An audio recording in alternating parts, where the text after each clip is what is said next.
Baik, selamat sore Pak Amir. Assalamualaikum warahmatullahi wabarakatuh. Kami dari Cairut Arema, YouTuber. Hari ini Rabu tanggal 20 September 2023 meminta pendapat Pak Amir terkait dengan pasca permintaan maafan Panglima TNI. Silakan Pak. Waalaikumsalam warahmatullahi wabarakatuh. Ya, pertama-tama saya ingin menyatakan bahwa memang pernyataan Panglima itu sudah bukan saja menyakiti hati masyarakat Rempang, tapi juga menyakiti masyarakat Indonesia di tempat lain, terutama para suku Melayu yang juga bertebaran di seluruh Indonesia.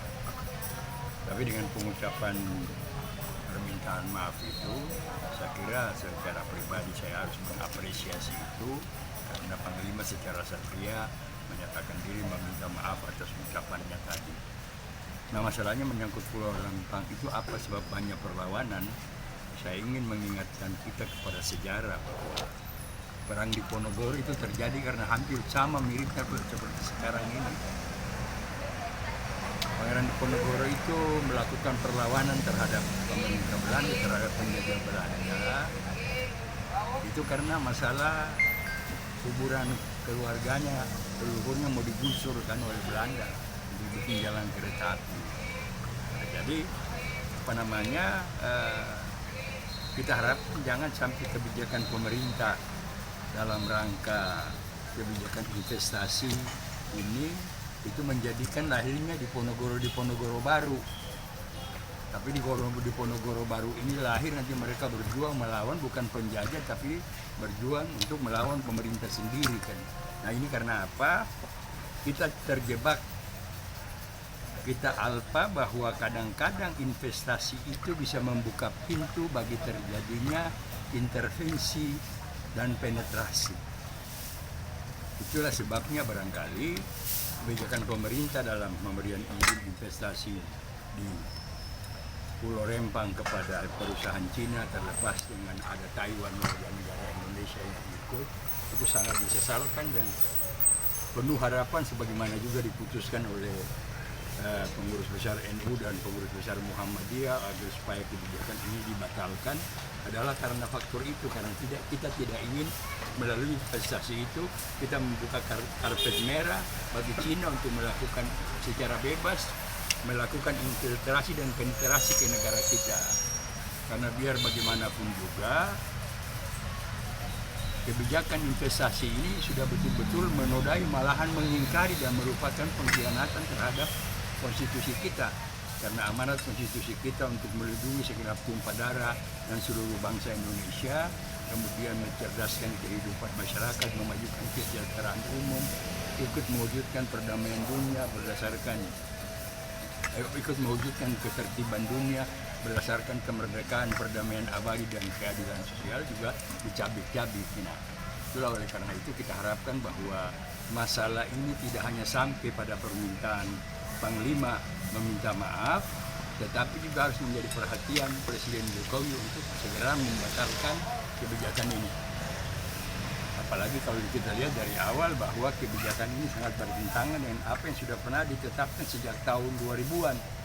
Malah dari kalau kita balik ke belakang sejak tahun 1974 itu Pulau Rempang dipersiapkan untuk kawasan pariwisata sebagai bagian penyangga terhadap perkembangan yang terjadi di Singapura. Itu sudah ditetapkan oleh pemerintah Indonesia. Nah, itu yang menjadi persoalan di situ. Nah, namun harus kita tambahkan bahwa ada beberapa aspek yang kita lihat yang saya maksudkan dengan infiltrasi dan penetrasi tadi. Presiden Jokowi pernah menyatakan bahwa intelijen telah melaporkan kepada beliau dia tahu isi perut dia partai politik. Gitu kan. Nah, masyarakat juga tahu bahwa isi perutnya Pak Jokowi itu sudah dicatat secara baik oleh China Military Intelligence maupun China CSIS. Selama ini kan orang hanya mengenal China Military Intelligence kan, tapi di Cina itu ada satu lembaga intelijen yang tertinggi yang mengkoordinir seluruh institusi intelijen Cina komunis yang namanya China CSIS. Nah, ini yang harus kita lihat gitu kan. Nah, oleh karena itu apa? Proyek kebijakan pemberian izin pemerintah kepada Cina di Rempang ini sebenarnya merupakan bagian dari upaya Partai Komunis Cina untuk mengkomuniskan Indonesia. Itu yang pertama. Yang kedua, berkaitan dengan perkembangan global, cobalah lihat posisi Pulau Rempang itu. Sebelah timur Laut Cina Selatan, sebelah barat Selat Malaka, sebelah selatan ada Laut Cina, ada Selat Sunda. Jadi dengan dia awali pertama dengan membuka pabrik kaca misalnya, nanti ada perkembangan lebih lanjut. Misalnya akan ada landasan terbang, paling tidak untuk pesawat kecil dan helikopter, harus ada pelabuhan untuk mendatangkan bahan, untuk mengirim bahan baku dan lain-lain sebagainya. Hasil produksinya akan dikirim dan dia juga akan berkembang. Karena apa? Masalah investasi itu pada akhirnya akan berkaitan bukan saja dengan masalah ekonomi, tapi juga masalah politik dan masalah militer. Karena nanti kepentingan ekonomi dan kepentingan politik itu harus didukung oleh kekuatan militer. Tanpa kekuatan militer, kepentingan ekonomi dan kekuatan politik akan berjalan percuma. Nah, itu yang kita lihat. Nah, kalau posisi dia di situ, dia kunci segala-galanya. Sementara realitas perdagangan dunia ini hampir 50% itu terjadi di Selat Malaka dan Laut Cina Selatan. Yang kedua, apa sebab saya mengatakan bahwa ini adalah salah satu tahap dari strategi Partai Komunis Cina untuk mengkomuniskan Indonesia.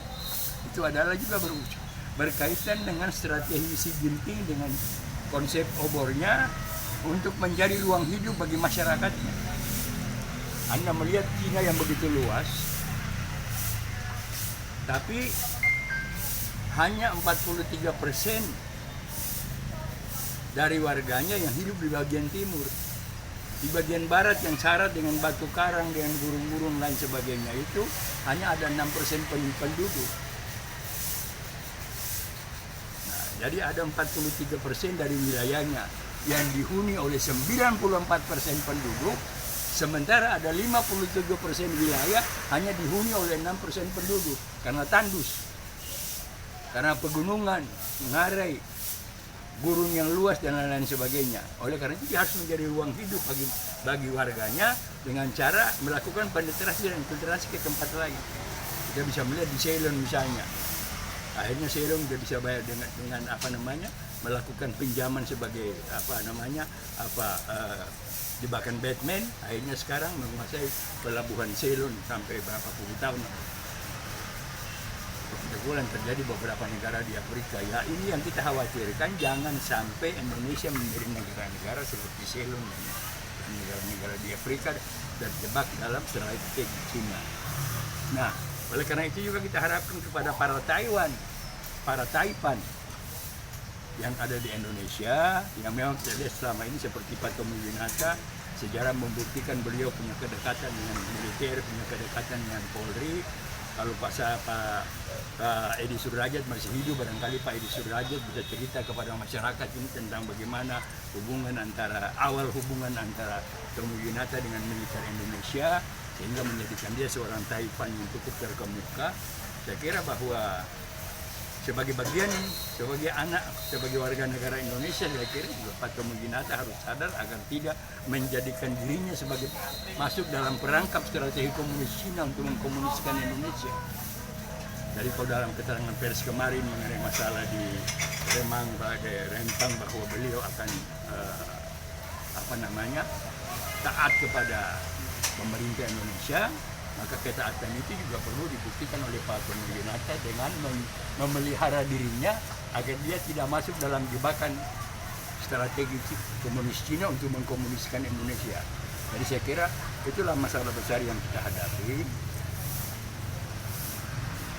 Oleh karena itu, seperti yang saya katakan tadi, setelah Panglima TNI meminta maaf, ini bukan saja berarti mengobati perasaan sakit hati dari masyarakat Melayu dan masyarakat Indonesia pada umumnya, tapi ini juga barangkali satu harapan kita kepada Panglima agar militer tidak membiarkan Presiden terlalu larut dalam kebijakan investasi yang membahayakan kepentingan nasional.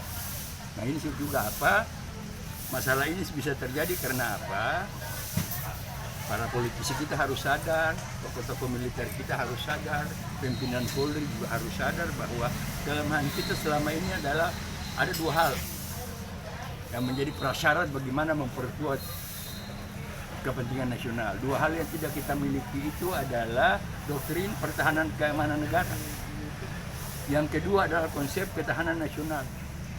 Oleh karena itu barangkali kepada para pemimpin bangsa ini menjelang pergantian rezim nanti pada tahun 2024, saya kira mereka harus memikirkan bagaimana kita mulai merumuskan pemikiran-pemikiran untuk menetapkan sebuah doktrin pertahanan keamanan negara yang canggih, yang bisa memelihara kepentingan nasional, bagaimana kita memainkan itu dalam diplomasi secara global dengan negara-negara lain, dan bagaimana juga kita membangun satu konsep ketahanan nasional yang menyadarkan bangsa ini bahwa kesadaran bela negara harus diutamakan, sehingga berapapun harga yang akan dibayar kalau investasi itu merugikan kepentingan nasional harus kita tolak. Saya kira demikian. Oke, terima kasih Pak atas pendapatnya. Assalamualaikum warahmatullahi wabarakatuh.